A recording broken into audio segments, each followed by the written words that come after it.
our core mission around concept of 5 moments of need in 70-20-10. So things like, how do you provide accelerated access to knowledge?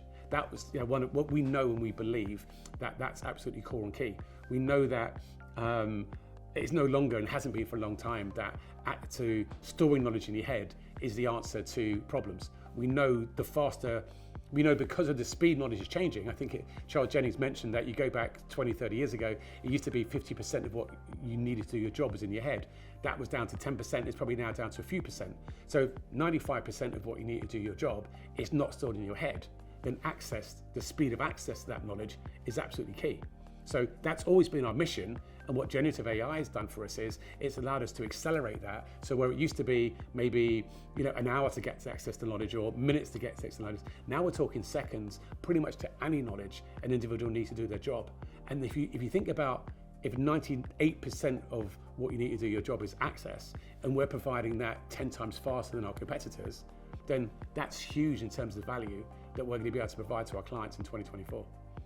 So we made a choice to make our platform data and therefore AI centric a couple of years back. So we've got a bit of a head start, I think, on most of our competitors around that. So we re-architected Fuse in 2020, 2021 to do things inside the platform to make us absolutely ready that we could benefit from AI technologies.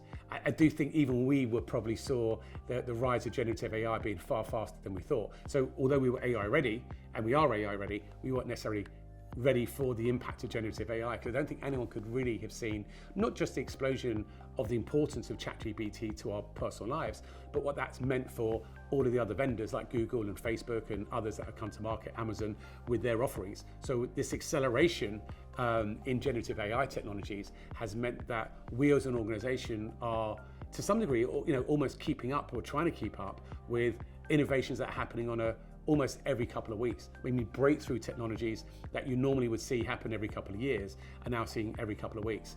But the big benefit for us though, is because of this re-architecture towards it, most of the time it means swapping out a service. So for us, choosing to go from one transcription service or translation service or search service is literally a swap of the endpoint or the end service towards us. So we were ahead of, I think, in terms of the vision of seeing it, but also a little bit lucky that we were ahead and therefore able to really make use of generative AI in a dozen different places in the short term, which makes a huge difference, I think, to the experience, the productivity, and our core mission.